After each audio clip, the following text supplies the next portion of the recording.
Hi friends, welcome to सरकैंड्रॉन LDCE classes. सरकैंड्रॉन LDCE classes में आपका स्वागत है। आज हम लोग पूर्वोत्तर रेलवे के लखनऊ डिवीजन में हुए सीसीटीसी कमर्शियल कम टिकट क्लर्क के क्वेश्चन पेपर को देखेंगे। यह एग्ज़ाम 30 मई 2024 को हुआ है। यह एग्ज़ाम 30 मई 2024 को हुआ है और इस क्लास के माध्यम से हम लोग एनालाइज करेंगे कि हमारे जो डिपार्टमेंटल अभी एग्जाम्स हो रहे हैं उसमें किस तरह के क्वेश्चन पूछे जा रहे हैं और इसमें से कितने क्वेश्चंस सरकैंड्रॉन एलडीसीई क्लासेस का जो यूट्यूब चैनल है वहाँ पे हमको मिल सकता है। तो आइए क्लास को शुरू करते हैं। जैसे पहला क्वेश्चन पूछा गया है, व्हाट इज OSOP? OSOP क्या है? तो ये OSOP का जो फुल फॉर्म होता है वो होता है one station one product. Option C इसका आंसर होगा, वन स्टेशन वन प्रोडक्ट। यह OSOP है क्या? अभी जो है रेलवे द्वारा यह स्कीम चलाया जा रहा है वन स्टेशन वन प्रोडक्ट, जिसके तहत प्रत्येक स्टेशन पे वहाँ के जो लोकल हैंडक्राफ्ट्स होते हैं, लोकल जो आइटम्स होते हैं, उसको प्रमोट करने के लिए, उसको आगे बढ़ाने के लिए रेलवे यह योजना चला रही है। इसमें क्या है कि आपको एक एप्लीकेशन जो है उस स्टेशन के सुपरवाइज़र को देना है, ठीक है ना, और आपका अगर फाइनल नाम आ जाता है लिस्ट में तो आपको उस स्टेशन पे OSOP के तहत आप सामान अपना बेच सकते हैं। इसका क्या है, 15 दिन के लिए पहले दिया जाता है। इसका चार्ज 1000 रुपये आपको रेलवे को देना पड़ेगा। 15 दिन के लिए 1000 दे सकते हैं। अधिकतम आप 2 महीने के लिए 4000 डिपॉजिट करके OSOP स्कीम के तहत अपने सामान को वहाँ बेचना शुरू कर सकते हैं। ये बहुत ही अच्छा स्कीम है। पहले क्या होता था कि रेलवे जो स्टेशन होते थे वहाँ पे इंस्टॉल वगैरह खोलने के लिए आपको लाखों लाख का टेंडर लेना पड़ता था, लेकिन यह स्कीम हमारे विचार से बहुत ही अच्छा है। कोई भी लोकल आदमी, कोई भी एक सामान्य व्यक्ति जो है 1000 रुपये देकर अपने सामान को उस रेलवे परमिसेस में रेलवे स्टेशन पर जो है बेच सकती है OSOP स्कीम के तहत। तो OSOP क्या है, वन स्टेशन वन प्रोडक्ट है। कहने का मतलब लोकल को वोकल बनाने की यह स्कीम है, बहुत अच्छा है। अगला क्वेश्चन पूछा गया है, व्हाट इज FOIS? FOIS क्या है? तो FOIS का जो एक्सपेंड फॉर्म होता है वो होता है freight operations information system. Freight operations information system इसका एक्सपेंड फॉर्म होता है, विस्तृत रूप होता है, जो ऑप्शन बी में है। देखिए अब ये FOIS जो है एक IT पोर्टल है जो क्रिस द्वारा, जो रेलवे का जो IT विंग है, रेलवे के लिए जो हर सॉफ्टवेयर एप्लीकेशन को डेवलप करती है क्रिस, उसके द्वारा यह एप्लीकेशन डेवलप किया गया है FOIS। इस फ्रेट ऑपरेशन इंफॉर्मेशन सिस्टम के द्वारा क्या है कि जितने भी फ्रेट्स होते हैं उसका मॉनिटरिंग हो, उससे रिलेटेड जो रेक टर्मिनल हो, उसका टर्मिनल मतलब उसका जो कॉमर्शियल मैनेजमेंट हो, सब जो है इसके द्वारा किया जाता है। किसका? फ्रेट का। तो FOIS का एक्सपेंड फॉर्म क्या होगा? Freight operations information system. ये हमारे सरकैंड्रॉन LDCE क्लासेस के यूट्यूब चैनल पे मिलेगा आपको। अगला क्वेश्चन पूछा गया है, व्हाट इज RVNL? RVNL का फुल फॉर्म क्या होता है? RVNL का जो फुल फॉर्म होता है वो होता है रेल विकास निगम लिमिटेड। यहाँ ऑप्शन पे आइए देखते हैं। तो रेल विकास निगम लिमिटेड, इसमें से कोई भी हमारा आंसर नहीं है, इसलिए इसका आंसर डी हो जाएगा, नन। आपको हम पहले भी बोले हैं कि जब भी आप आंसर करते हैं तो उस ऑप्शन को बड़ा केयरफुल होकर पढ़िएगा। अगर केयरफुल होकर नहीं पढ़िएगा तो आप गलती कर बैठिएगा, ठीक है। तो RVNL का एक्सपेंड फॉर्म क्या होता है? रेल विकास निगम लिमिटेड होता है। ये भी हमारे यूट्यूब चैनल पर आपको मिलेगा। अगला क्वेश्चन है, what is the full form of recently notified IRMS? IRMS का एक्सपेंड फॉर्म क्या होता है? तो देखिए IRMS का जो एक्सपेंड फॉर्म होता है वो होता है इंडियन रेलवे मैनेजमेंट सर्विस होता है। IRMS का एक्सपेंड फॉर्म क्या होता है? इंडियन रेलवे मैनेजमेंट सर्विस होता है। आइए ऑप्शन को देखते हैं। तो इंडियन रेलवे मैनेजमेंट सर्विस इसमें से कोई भी नहीं है, इसीलिए इसका आंसर ऑप्शन डी हो जाएगा, नन ऑफ द अबव। ये भी हमारे वीडियो में उपलब्ध है। अगला क्वेश्चन है, व्हाट इज ECRC? ECRC क्या है?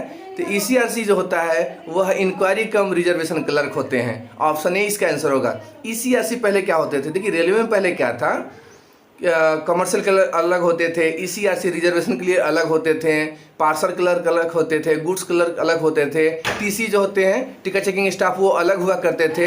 लेकिन अब क्या कर दिया गया है, रेलवे में सभी पोस्टों को मर्ज कर दिया गया है, एक नया पोस्ट बनाया गया है कि सभी पोस्टों को मर्ज कर दिया गया है। उसका नाम ECRC, उसका नाम CCTC अब रख दिया गया है।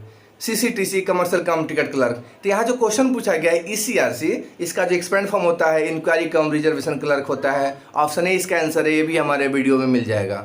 अगला क्वेश्चन पूछा गया है व्हाट आर द मैक्सिमम तत्काल charges for booking of tickets in second AC tyre class. कहता है सेकेंड AC 2 टायर क्लास का तत्काल मैक्सिमम बुकिंग चार्ज कितना लगता है।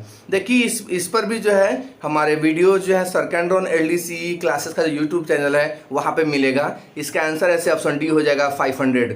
मतलब AC 2 टायर के तत्काल टिकट पर जो मैक्सिमम जो चार्ज लगता है वह 500 रुपये लगेगा। आप हमें कमेंट बॉक्स में बताइएगा कि मिनिमम चार्ज कितना लगता है, AC 2 टायर के तत्काल का मिनिमम चार्ज कितना लगता है। अगला क्वेश्चन पूछा गया है what is the maximum limit for carrying luggage in second class. कहता है कि सेकंड क्लास में लगेज कैरी करने का जो मैक्सिमम लिमिट है, अधिकतम जो सीमा है वह कितना है। तो यहाँ जो ऑप्शन दिए गए हैं इसमें इसका आंसर ऑप्शन सी होगा, ऑप्शन डी होगा, ऑप्शन सी होगा 70 kg। समझिए इस क्वेश्चन को। कहता है द्वितीय श्रेणी में सामान ले जाने की अधिकतम सीमा क्या है। इसमें कंफ्यूज नहीं होइएगा, बहुत लोग क्या करेंगे गलत कर बैठेंगे। ऐसे सेकंड क्लास जो होते हैं उसमें मैक्सिमम आप जो है, देखिए रेलवे क्या करती है, रेलवे कहती है कि आपको अपने लगेज ले जाने के लिए फ्री अलाउंसेस देती है, फ्री लगेज अलाउंसेस देती है। उसके अलावे एक एडिशनल मार्जिनल अलाउंसेस देती है, ठीक है ना। तो सेकेंड क्लास का कितना है फ्री अलाउंसेस 35 kg है। और रेलवे कहती है कि ठीक है 35 kg तक आप फ्री लेके सामान जा सकते हैं, लेकिन एक मार्जिनल अलाउंसेस भी रेलवे देती है, वो दोनों ऐड कीजिएगा तो सेकेंड क्लास में अधिकतम आप 70 kg तक लेके जा सकते हैं, ठीक है ना। लेकिन वो मार्जिनल अलाउंसेस का चार्ज लगता है, उसको पेनाल्टी नहीं लगेगा लेकिन उसका चार्ज लगता है। तो ये यहाँ ऑप्शन जो क्वेश्चन जो पूछे गए हैं what is the maximum limit for carrying luggage in second class. Second class में अधिकतम हम कितना लगेज लेके जा सकते हैं, तो वह 70 kg तक लेके जा सकते हैं, free allowances plus marginal allowances मिलाकर। फ्रेंड्स आप हमें कमेंट बॉक्स में बताइएगा कि AC 3 टायर में, थर्ड AC टायर में हम मैक्सिमम कितना लगेज लेके जा सकते हैं। बहुत इंपॉर्टेंट है, यहाँ से भी क्वेश्चन हमारे एग्जाम में पूछे जाते हैं। यह भी क्वेश्चन हमारे वीडियो में उपलब्ध है, यूट्यूब पर जाके देख सकते हैं। अगला क्वेश्चन पूछा गया है व्हाट इज द मिनिमम पर coach registration come security amount for booking of A special coach. Answer will be option ए ₹50,000। कहता है कि विशेष कोच की बुकिंग के लिए प्रति कोच एक रजिस्ट्रेशन चार्ज देना पड़ता है। जब आप कोई स्पेशल कोच बुक करने जाते हैं तो रेलवे आपसे एक रजिस्ट्रेशन चार्ज लेती है। वह न्यूनतम राशि कितना है, वह मिनिमम अमाउंट कितना है पर कोच, तो वह है 50,000 रुपये। 50,000 रुपये वह आपको एज ए रजिस्ट्रेशन चार्ज के रूप में रेलवे पर कोच है लेती है। अगला क्वेश्चन पूछा गया है what is the supplementary charges for superfast train in AC 3 tyre class. कहता है AC 3 टायर का सप्लीमेंट्री चार्ज कितना लगता है। देखिए इस पर भी वीडियोस बने हुए हैं, वहाँ से क्वेश्चन है। इसका आंसर जो होगा ऑप्शन सी होगा 45 रुपीज़, 45 रुपये। मतलब AC 3 टायर का जो सुपरफास्ट ट्रेन का जो सप्लीमेंट्री चार्जेस होता है वह 45 रुपये होता है। आप हमें कॉमेंट बॉक्स में बताइएगा कि स्लीपर क्लास का कितना होता है। अगला क्वेश्चन पूछा गया है what is the limit before scheduled departure of train. Question है what is the time limit before scheduled departure of train the boarding point of reserve ticket can be changed. Answer will be option B 24 hours. कहता है कोई reserve ticket है, कोई आरक्षित ticket के boarding point को अगर चेंज करना हो। बोर्डिंग पॉइंट समझते क्या होता है, कहने का मतलब है कि जब आप कोई टिकट बुक करते हैं तो आपको जहाँ ट्रेन में बोर्ड करना है, मतलब जहाँ ट्रेन में आपको चढ़ना है उस स्टेशन को, उस जगह को बोर्डिंग पॉइंट कहते हैं। तो कहता है कि अगर जब आप टिकट बुक कर चुके हैं, रिजर्वेशन करा चुके हैं, अगर आपको सडन कोई ऐसा होता है कि हमको बोर्डिंग पॉइंट चेंज कराना है, कहने का मतलब है, हम उदाहरण दे रहे हैं, जैसे हमको चेन्नई एगमोर से मदुरई जाना है और पहले हमारा बोर्डिंग पॉइंट चेन्नई एगमोर में था, लेकिन अब किसी कारण से हमें ताम्रम स्टेशन पे अपना बोर्डिंग पॉइंट करवाना है, उसी रूट का स्टेशन होना चाहिए। तो इसके लिए 24 घंटा पहले, 24 आवर्स पहले जो है आप बोर्डिंग पॉइंट चेंज करने का रिक्वेस्ट कर सकते हैं, चेंज करवा सकते हैं। समझ में आ रहा है। तो बोर्डिंग पॉइंट रिजर्व टिकट पे आप 24 घंटे पहले करवा सकते हैं। ऑप्शन बी इसका आंसर होगा। ये भी हमारे यूट्यूब चैनल पे देख सकते हैं वहाँ जाकर। अगला क्वेश्चन पूछा गया है what is the validity of general indemnity note. General indemnity note का वैलिडिटी कितना होता है, मतलब सामान्य क्षतिपूर्ति जो बॉन्ड होते हैं वो कितने समय के लिए वैलिड होता है, तो उसका आंसर होगा ऑप्शन सी 3 ईयर्स, 3 साल के लिए वो वैलिड होता है। ये भी हमारे यूट्यूब चैनल पर मिल जाएगा। अगला क्वेश्चन पूछा गया है, what is the minimum chargeable weight of dog for booking in parcel traffic with owner in compartment. कहता है कंपार्टमेंट में जब एक जब कोई डॉग को कोई मालिक अपने साथ अपने कंपार्टमेंट में लेके यात्रा करना चाहेगा तो उसके लिए कितना जो है उस डॉग का वेट होना चाहिए, चार्जेबल वेट जो होता है वह 60 kg होता है। ऑप्शन सी इसका आंसर होगा। क्वेश्चन एक बार रिपीट कर दें। कहता है कि what is the minimum chargeable weight, वह मिनिमम चार्जेबल वेट क्या है, वह कम से कम चार्जेबल वेट क्या है एक डॉग के लिए जब कोई ओनर इस डॉग को लेकर अपने साथ कंपार्टमेंट में जाना चाहेगा तो उसका जो मिनिमम चार्जेबल वेट होता है वह 60 kg होता है, 60 kg होता है। फ्रेंड्स आप हमें कमेंट बॉक्स में बताइएगा जब यही डॉग ब्रेक वैन में जाएगा तब इसका चार्जेबल वेट कितना होता है, आप हमें कमेंट बॉक्स में ज़रूर बताइएगा।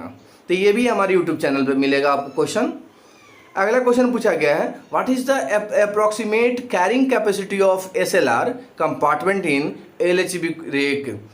कहता है एक LHB रेक में जो SLR होता है उसका कैरिंग कैपेसिटी कितना है, मतलब उसको अपने साथ वो कितना सामान लेके जा सकता है। इसका आंसर जो होगा ऑप्शन ए होगा 3.9 टन, मतलब 3.9 टन जो है इसका कैरिंग कैपेसिटी होता है। किसका?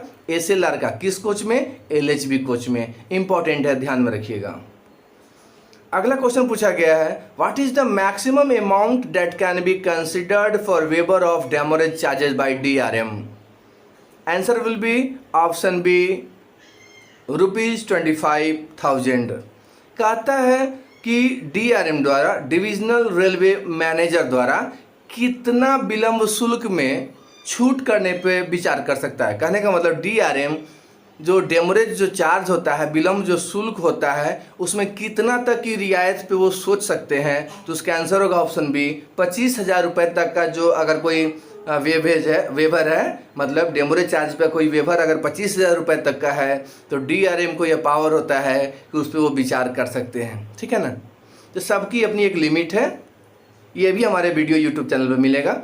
अगला क्वेश्चन पूछा गया है, in which section of railways act 1989 the provision of penalty for drunkenness और न्यूसेंस। कहता है रेलवे के किस धारा में कोई नशे में या कोई उपद्रव करता है तो पेनाल्टी का प्रावधान किया गया है। इसका आंसर ऑप्शन सी होगा सेक्शन 145 ऑफ रेलवेज एक्ट 1989। मतलब रेलवे की धारा 145 के तहत अगर कोई नशा करता है, ड्रंक करता है, उपद्रव करता है, न्यूसेंस करता है तो उस कंडीशन में उसको पेनाल्टी लगाया जा सकता है। ये भी हमारे यूट्यूब चैनल पे उपलब्ध है, देख सकते हैं। अगला क्वेश्चन पूछा गया है, Indrail pass ticket holder are exempted from payment of. Answer will be reservation charges, supplementary charges, meals charges, all of the above. Answer will be all of the above. कहता है इंट्रेल पास जो ticket holder होते हैं उनको reservation charges, supplementary charges और meals charges ये सब नहीं लगते हैं। अब यह इंट्रेल पास टिकट क्या होते हैं?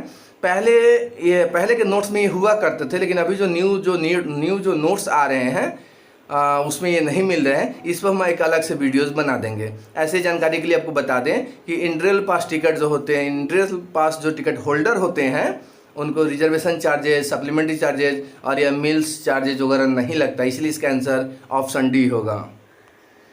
अगला क्वेश्चन पूछा गया है, if the wagons have not been supplied and party cancel the indent within 10 days of registration date, the WRF is, answer will be option forfeited, option A। देखिए क्वेश्चन को repeat करते हैं। If the wagons have not been supplied and party cancel the indent within 10 days of registration date, the WRF is, answer will be option A forfeited. का question कहता है कि यदि वैगनों की आपूर्ति नहीं की गई है और पार्टी जो है अपना रजिस्ट्रेशन 10 दिन के अंदर ही कर देता है कैंसिल, तो इस कंडीशन में उसको WRF जो फीस होता है वह क्या होगा? तो वह WRF फीस उस पार्टी को नहीं दिया जाएगा। समझिए, ये भी हमारे यूट्यूब चैनल पे, इस कंडीशन को समझ लीजिए। कहता है कोई जो है वैगन, ये जो रजिस्ट्रेशन जो फीस होता है, तो रेलवे कहती है कि वैगन रजिस्ट्रेशन फीस के लिए आपको पहले बताया गया है कि ये कुछ पैसा जमा करना रहता है। तो रेलवे कहती है कि अगर आपको वैगन सप्लाई नहीं होता है और 10 दिन के अंदर नहीं मिल पाया, मतलब 10 दिन तक अगर आपको वैगन की सप्लाई नहीं हो पा रही है, तो 10 दिन के बाद आप इसको कैंसिल कर सकते हैं, इस रजिस्ट्रेशन को कैंसिल कर सकते हैं। जब 10 दिन के बाद आप रजिस्ट्रेशन को कैंसिल कीजिएगा तो हम आपका पैसा पूरा रिफंड कर देंगे, मतलब हम आपका पैसा पूरा दे देंगे। लेकिन यहाँ क्वेश्चन क्या पूछ रहा है, यहाँ क्वेश्चन पूछ रहा है कि रेलवे जो है वैगन नहीं दिया है और आपने क्या कर दिया है, 10 दिन के अंदर ही जो है रजिस्ट्रेशन को कैंसिल कर दिया है। तो इस कंडीशन में रेलवे क्या करेगी, तो इस कंडीशन में रेलवे आपको पैसा नहीं देगी, वो पूरा का पूरा पैसा अपने पास रख लेगी, जब्त कर देगी। क्यों? क्योंकि रेलवे कहती है कि अगर आपको रजिस्ट्रेशन किए है वैगन के लिए और 10 दिन तक वैगन नहीं मिले तो 11वें दिन तब आपको कैंसिल करना है, ठीक है ना। तो 11वें दिन कीजिएगा तब आपको उसका रिफंड दिया जाएगा, जो पैसा रेलवे ली है। उससे पहले कैंसिल कीजिएगा तो रेलवे पैसा नहीं देती, रिफंड नहीं देती, इसलिए इसका आंसर ऑप्शन ए होगा। ये भी हमारे यूट्यूब चैनल पे देख सकते हैं। अगला क्वेश्चन पूछा गया है, what is the minimum chargeable weight in parcel traffic. कहता है पार्सल ट्रैफिक में मिनिमम चार्जेबल वेट कितना होता है। तो पार्सल ट्रैफिक में जो मिनिमम चार्जेबल वेट होता है वो 10 kg होता है। मतलब पार्सल यातायात में न्यूनतम जो भार होता है वो 10 किलो है। कम से कम 10 kg आपको पार्सल अगर भेजना है तो 10 kg मिनिमम बुक करना पड़ेगा। ये भी हमारे सर कैंड्रॉन LDC क्लासेस के यूट्यूब चैनल पर मिलेगा। अगला क्वेश्चन पूछा गया है, how many scales are used for charging freight in parcel traffic. कहता है पार्सल ट्रैफिक में माल भाड़ा वसूलने के लिए पार्सल यातायात में कितने पैमानों का प्रयोग किया जाता है। तो पार्सल में क्या है, चार्जिंग स्केल है, वो 3 स्केल हैं। वो कितने स्केल हैं? 3 स्केल हैं। ऑप्शन बी इसका आंसर होगा। आप हमें कमेंट बॉक्स में बताइएगा कि वह 3 स्केल कौन कौन से हैं। मतलब रेलवे के पार्सल में चार्ज करने का 3 स्केल है, वो कौन कौन सा है, आप हमें कमेंट बॉक्स में ज़रूर बताइएगा। अगला क्वेश्चन पूछा गया है, how much train time stoppage is required to book parcel traffic at intermediate station in Malabar express train. Answer will be option C 5 minutes.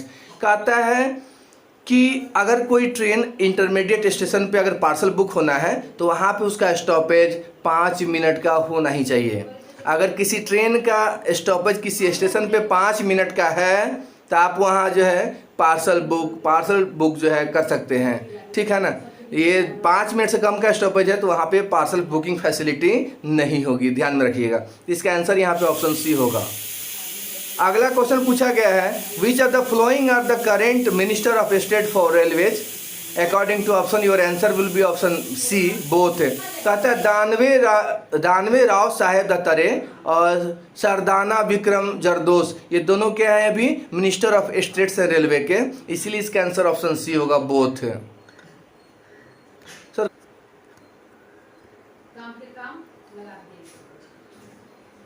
तो आज की क्लास में हम लोग इतना ही रखते हैं। Thanks for watching the channel सर कैंड्रॉन LDC क्लासेस।